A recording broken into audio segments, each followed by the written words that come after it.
Assalamualaikum warahmatullahi wabarakatuh. Halo teman-teman, perkenalkan nama saya Sari Febrianti, NIM 180105092. Saya mahasiswa farmasi Universitas Harapan Bangsa Purwokerto, angkatan 2018, kelas 6A.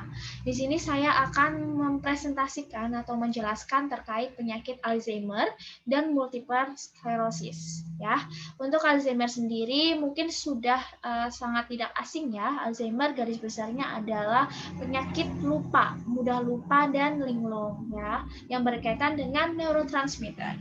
Nah, neurotransmitter sendiri merupakan senyawa kimia dalam tubuh yang bertugas untuk menyampaikan pesan antara satu sel saraf atau neuron ke sel saraf target. Sel-sel target ini dapat berada di otot, berbagai kelenjar, dan berbagai lainnya di dalam tubuh. Nah, untuk jenis-jenis neurotransmitter ada 3 ya. Yang pertama itu ada neurotransmitter eksitasi atau excitatory, kemudian yang kedua ada neurotransmitter inhibisi atau inhibitory, dan yang terakhir ada neuromodulator atau neurotransmitter modulator ya. Nah, untuk neurotransmitter eksitasi atau excitatory ini ketika aktivitas saraf naik, maka produktivitasnya pun akan naik.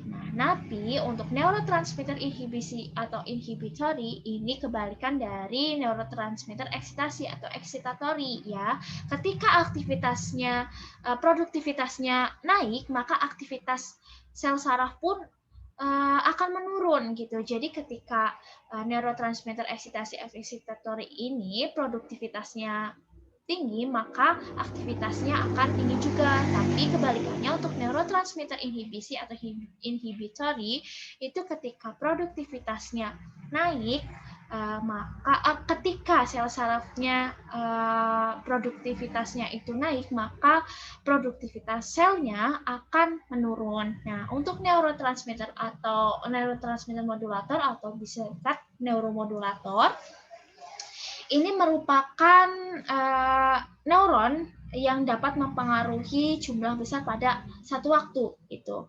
Neuromodulator dapat berkomunikasi dengan neurotransmitter lainnya, ya. Nah, untuk neuromodulator ini akan mengikat protein G atau bisa kita lihat dengan neurotransmodulator ini untuk melakukan persinyalan ya. Jadi ketika melakukan persinyalan akan berkaitan dengan protein G gitu. Nah, untuk penyakit Alzheimer sendiri ini ada stage-nya ya. Yang pertama itu stage gejala belum tampak atau stage 1. Di sini pasien atau penderita penyakit Alzheimer belum menampakkan gejala-gejala secara fisik yang bisa kita lihat ya. Namun untuk gejala perusakan pada otak yang bisa dilihat lewat scan, yaitu dengan PET atau positron emission tomography scan ya. Jadi lewat scan di situ ada perubahan pada otaknya. Kemudian yang kedua ada stage 2 yaitu penurunan otak sangat ringan. Di sini bisa kita lihat ya, pasien itu mengalami penurunan pada mobilitasnya. Contohnya sangat lupa terhadap barang-barang yang sempat dia taruh gitu. Kemudian penurunan ringan. Nah, pada saat penurunan ringan ini, pasien mulai melupakan apa yang telah dia baca atau sering menanyakan berkali-kali terkait pertanyaan yang sama gitu. Nah, kemudian untuk penurunan sedang ini, pasien mulai kekurangan mobilitas atau mobilitasnya sangat turun ya, di mana pasien mulai melupakan orang-orang terdekatnya, kemudian melupakan tentang kejadian-kejadian yang baru saja terjadi atau belum lama terjadi ya. Untuk penurunan sedang sampai berat ini ya, untuk penurunan sedang sampai berat ini sebentar ya. Untuk penurunan sedang sampai berat ya, di sini pasien sudah mulai melupakan anggota keluarganya dan bahkan untuk ditanya terkait hal yang baru saja terjadi pun kurang antusias untuk menjawabnya ya. Nah, kemudian untuk penurunan yang berat, pasien tidak bisa melakukan pekerjaannya sendiri gitu. Jadi perlu pengawasan bantuan orang lain, di mana seperti makan, minum dan lain-lain perlu diawasi dan perlu bantuannya untuk mengingat. Nah, penurunan yang sangat berat ini benar-benar pasien tidak bisa melakukan mobilitas sehari-hari, harus dibantu dan melibatkan orang lain seperti itu. Selanjutnya, untuk Alzheimer sendiri merupakan penyakit ya secara gamblangnya, yaitu penyakit otak yang mengakibatkan penurunan daya ingat, kemampuan berpikir dan berbicara, serta perubahan perilaku secara bertahap.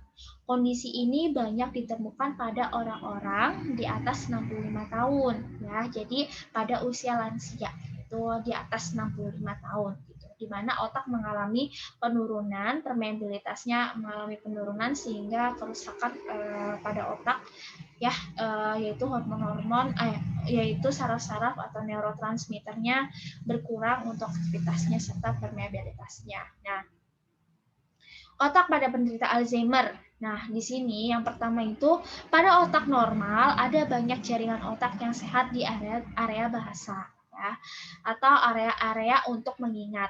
Nah, di otak yang terkena Alzheimer disease hanya ada sedikit di area situ. Jadi makanya kesusahan untuk mengingat ya, di mana neurotransmitter yang bekerja di situ sedikit ya.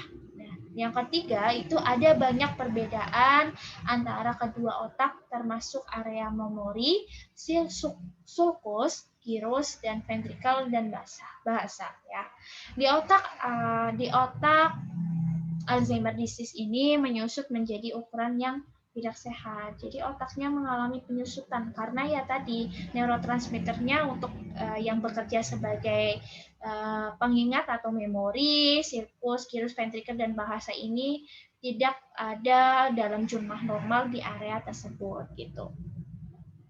Nah, untuk terapinya, terapi dari Alzheimer sendiri, yang pertama itu kita tentunya harus dilakukan diagnosis ya, diagnosis dan pengamatan melalui PET tadi, yaitu Partition Emission Topography Scan ya. Kemudian nanti akan berikan pengobatan ya, pengobatan. Yang pertama itu untuk mild Alzheimer disease ini atau Alzheimer pada stage 1, 2, 3 yang ringan ya, ringan hingga ringan di sini itu diobati dengan cholinesterase inhibitor atau bisa juga dengan memantin. Nah, tapi di sini akan ditambahkan dengan vitamin E. Tapi untuk yang stage moderat sampai berat atau sangat berat di sini itu bisa digunakan cholinesterase inhibitor, memantin atau kombinasi dari cholinesterase inhibitor dan memantin. Ya, terus jangan lupa ditambahkan dengan vitamin E seperti itu. Lanjut kita ke multiple sclerosis ya. Multiple sclerosis atau gangguan gerak ini menyebabkan gangguan gerak berupa kelemahan atau mati rasa pada sisi tubuh tertentu atau penyakit pada tungkai ya. Tungkai jadi sering mengalami mati rasa. Ya, sering kita temui mungkin banyak orang tua dengan umur 65 tahun ke atas atau usia lansia itu mengalami sakit-sakit pada bagian tungkai sendi-sendi tertentu ya.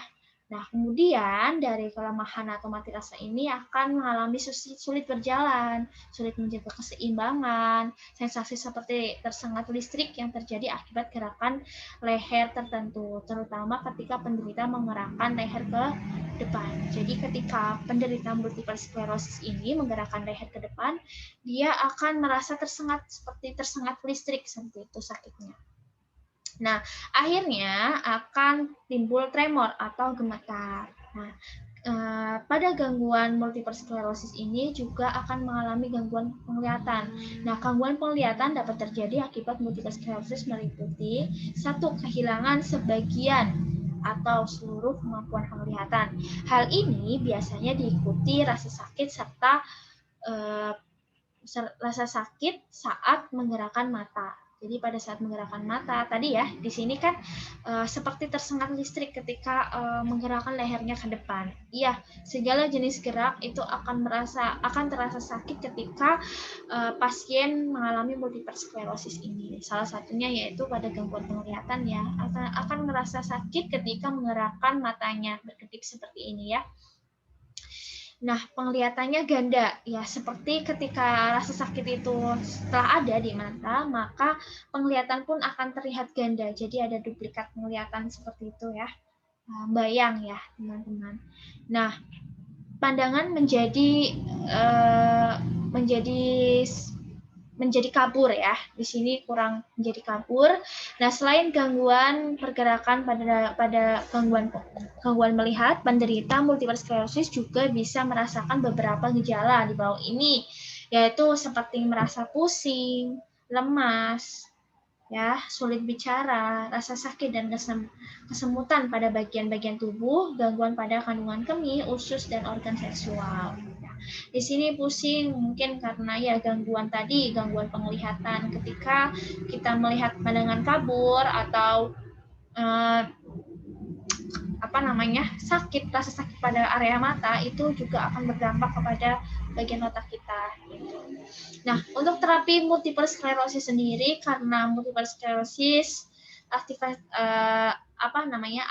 mengaktifasi sistem imun serta karena berhubungan dengan sistem imun yang nantinya pada multiple sclerosis ini menyerang pada sel-sel saraf, maka pengobatannya menggunakan imunosupresan. Gitu. Jadi karena multiple sclerosis ini berkaitan dengan sistem imun, ya, maka pengobatannya menggunakan imunosupresan. Contohnya seperti kortikosteroid, ya, contohnya seperti prednison, metilprednisolon, kemudian ada siklorosporin, mefenolac, mefotil, dan untuk mengurangi gejalanya yaitu digunakan antikonvulsan atau antidepresan hipnotik sedatif. Ya, bisa juga dengan kalau terlalu sakit itu digunakan hipnotik sedatif.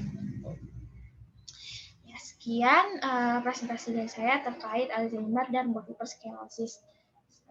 Semoga bermanfaat. Terima kasih. Wabillahi taufiq wal hidayah. Wassalamualaikum warahmatullahi wabarakatuh.